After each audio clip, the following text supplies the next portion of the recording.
Mister Shri Akhilesh Yadav जी।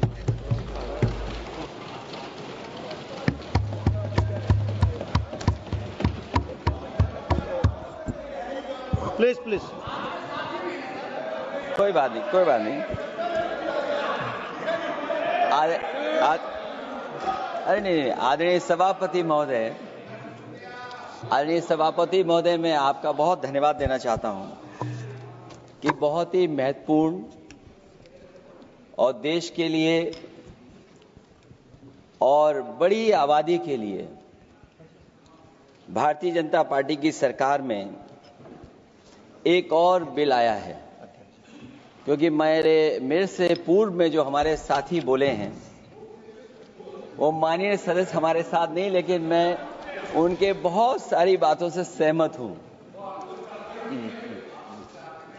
और अध्यक्ष महोदय, मैं देख रहा हूं जो एक्स कांग्रेस वाले हैं वो ज्यादा बोल रहे हैं।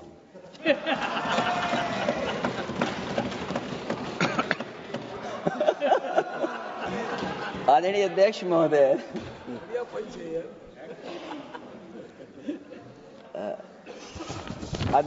जो आज बिल पेश हुआ है, मैं हिंदी और अंग्रेजी को जो कुछ समझ सकता हूं वो यही मैं कह सकता हूं कि माननीय मंत्री जी ने ये कहा कि ये उम्मीद है। ये उम्मीद कैसे बना है, अंग्रेजी में भी मुझे समझ में नहीं आ रहा कि उम्मीद है, ये हिंदी में भी समझ में नहीं आ रहा कि ये उम्मीद है। यूनिफाइड वक्फ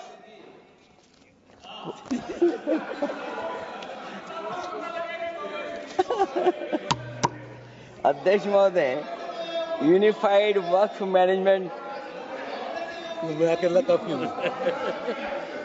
अध्यक्ष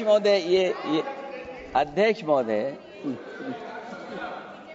मैं समझ सकता हूं कि मैं वो बात छेड़ना नहीं चाहता था, लेकिन क्या करूं, मजबूरी है अब। अध्यक्ष महोदय, अभी माननीय सदस्य लोग ये कह रहे हैं कि हमारे सदस्य नहीं है यहां पर जो हमारे साथी हैं, लेकिन अध्यक्ष महोदय मैं ये कहना चाहता हूं, ये जो बिल लाया जा रहा है, भारतीय जनता पार्टी में एक मुकाबला चल रहा है। भारतीय जनता पार्टी के अंदर मुकाबला चल रहा है कि खराब हिंदू कौन बड़ा है। और ये बात अध्यक्ष महोदय मैं ऐसे ही नहीं कह रहा हूं। जो पार्टी ये कहती हो कि दुनिया की सबसे बड़ी पार्टी है, अध्यक्ष महोदय वो अपना राष्ट्रीय अध्यक्ष नहीं चुन पाए अभी तक। अध्यक्ष महोदय, भारतीय जनता पार्टी क्या है?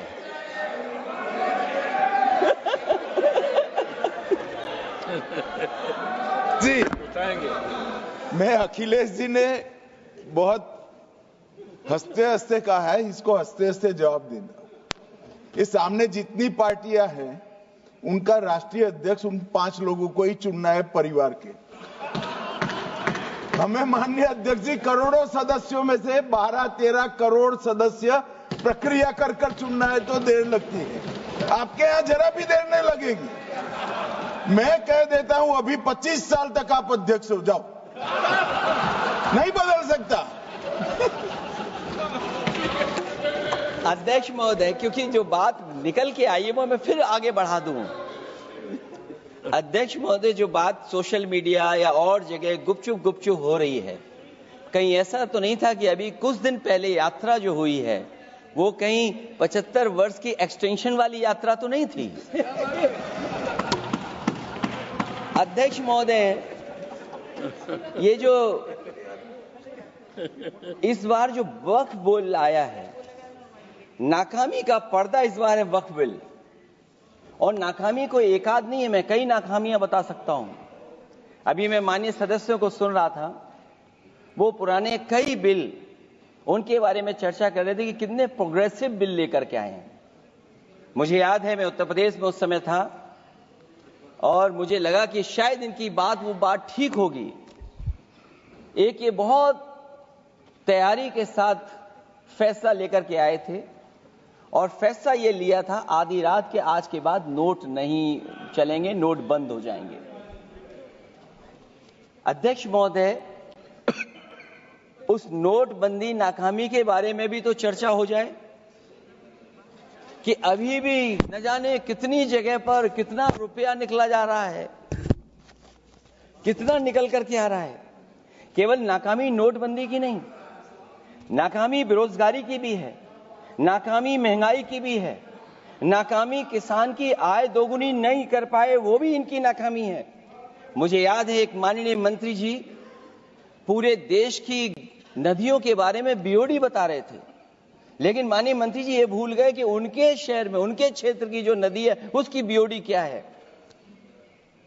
गंगा क्या साफ हो गई, यमुना क्या साफ हो गई, स्मार्ट सिटी क्या बन गई, क्या गोद लिए हुए गांव इन्होंने गोद से उतार दिए, उनकी क्या दुर्दशा है।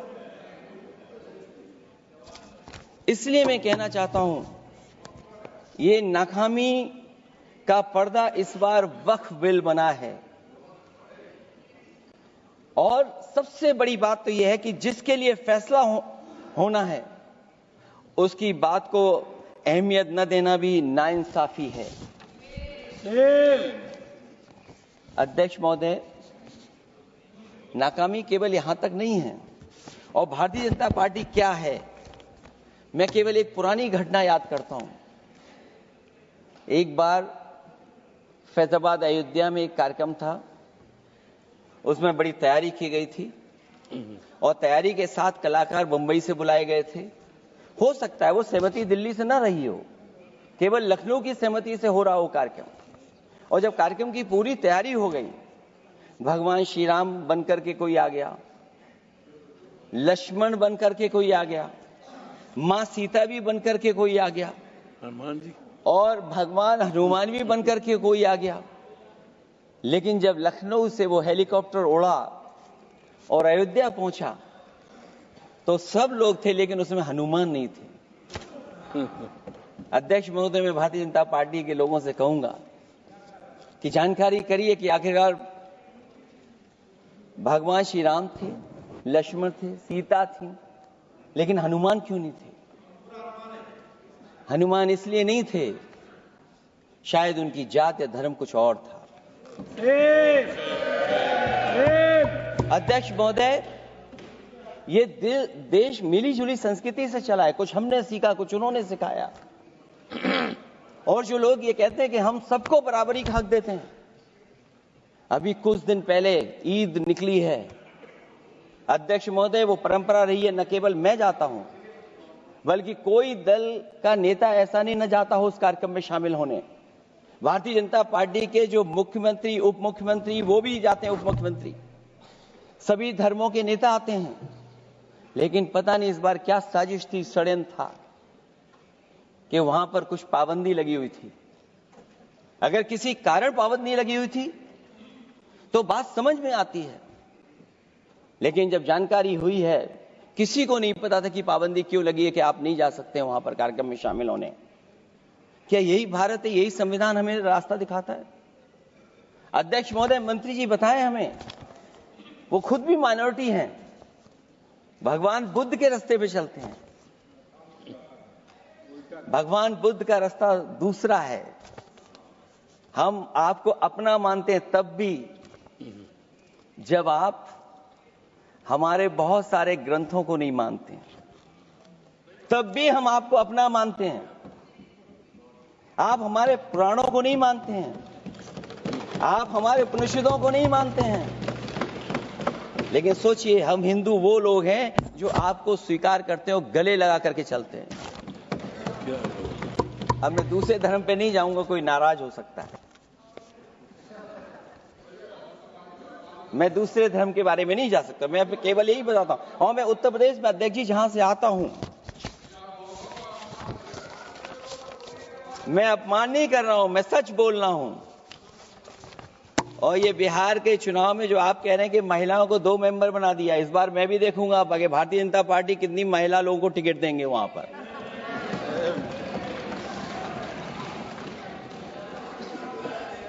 अध्यक्ष महोदय, भाजपा जब भी कोई नया बिल लाती है तो वो अपनी नाकामी छुपाती है।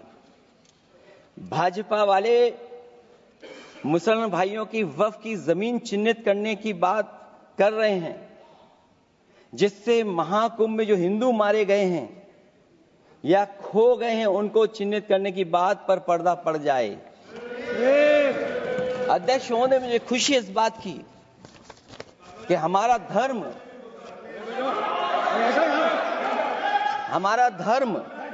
अध्यक्ष महोदय नहीं कुछ कहना चाहते हैं नहीं प्लीज, उनको अलाउ नहीं किया। अध्यक्ष महोदय, कुंभ में आस्था सबकी है, कोई ऐसा नहीं जिसकी आस्था ना हो। और कुंभ कोई पहली बार नहीं हो रहा था। ये भारतीय जनता पार्टी के लोगों ने ऐसा प्रचार किया कि 144 वर्षों के बाद पहली बार महाकुंभ होने जा रहा है और लोग निकल पड़े। सरकार ने कहा कि हमारी तैयारी 100 करोड़ की है। आप कहते टेक्नोलॉजी का हम इस्तेमाल करेंगे, जमीनों को हम मैपिंग कर करके डेटा एंड रिकॉर्ड ठीक करेंगे। अध्यक्ष महोदय, ये बताएं कि वो 30 लोग कौन थे, उनके नाम क्या थे जिनकी जान चली गई, न केवल जान जाने वालों की, बल्कि अध्यक्ष महोदय ये सरकार बताए कि जो लगभग 1000 हिंदू खो गए हैं, जो अभी तक नहीं मिले, जो अभी तक नहीं खोज पाए हैं, वो 1000 हिंदू की सूची कहां है? और फिर धर्म कारोबार की बात है, जो ये लोग अध्यक्ष महोदय, मैं कार सेवक वाली बात इसलिए नहीं छेड़ना चाहता हूं। अध्यक्ष महोदय, ये शायद माननीय सदस्य जानते नहीं कुछ सच्चाई नहीं जानते। अध्यक्ष महोदय, ये संविधान की वजह से, संविधान को बचाने के लिए, हिंदू एकता को बचाने के लिए कुछ फैसले लिए गए, लेकिन एफआईआर हम लोगों पे नहीं लिखी गई थी। एफआईआर उन पे लिखी गई थी जो बेचारे तैयार हो गए थे सुबह, लेकिन पता नहीं कहां से फोन आया था, कहा था कि अब तैयार तो हो गए हो लेकिन आप शिलान्यास में नहीं आ सकते। बहुत सही। इसलिए बात को इधर से उधर नहीं में ले जाना चाहता। अखिलेश जी, जरा वक्त पे भी आ जाओ। अच्छा, वक्त पे आ रहा हूं। नहीं, वक्त पे अध्यक्ष इसलिए आ रहा हूं क्योंकि वक्त समझने के लिए भारतीय जनता पार्टी की सोच क्या है। और ये अध्यक्ष महोदय जब ये कह रहे हैं कि इससे कारोबार होगा, अध्यक्ष महोदय, धर्म की चीजों से कारोबार नहीं हो सकता। हमारे उत्तर प्रदेश के मुख्यमंत्री जी ने भी कहा कि कारोबार होगा। वो 30 की गिनती में उलझे हुए हैं, जैसे 30 मार खाए वो।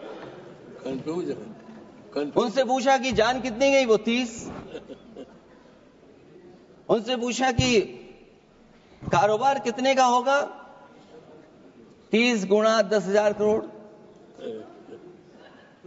सोचिए, कुंभ हमारा क्या कारोबार की जगह है? और फिर उसका कौन नापेगा, कैसे नालाएगा? और फिर हमारे माननीय मंत्री जी कह रहे हैं कि जमीन, चाहे वो रेलवे की हो, चाहे वो डिफेंस की हो, वो भारत की जमीन है। मैं भी स्वीकार करता हूं कि रेलवे की जमीन भी भारत की है, डिफेंस की भी जमीन भारत की है। क्या डिफेंस की जमीन नहीं बेची जा रही मंत्री जी? अध्यक्ष महोदय, क्या रेलवे की जमीनें नहीं बेची जा रही हैं? अध्यक्ष महोदय, केवल यहां तक नहीं, कितना हस्तक्षेप होता है। वक्फ भी भारत के, इसीलिए तो कहीं ना कहीं वक्फ की जमीन से, अध्यक्ष महोदय, माननीय मंत्री जी बताएं, और मुझे उम्मीद है कि जब जवाब देंगे तो बताएंगे कि वक्फ की जमीन से बड़ा मुद्दा वो जमीन है जिस पर चीन ने अपने गांव बसा लिए हैं, लेकिन कोई बाहरी खतरे पर सवाल बवाल न करे, इसलिए ये बिल लाया जा रहा है। और माननीय मंत्री जहां से आते हैं, जिस प्रदेश से आते हैं, कम से कम ये तो बताएंगे कि वहां कितने चीन ने गांव बसा लिए, घर बन गए हैं।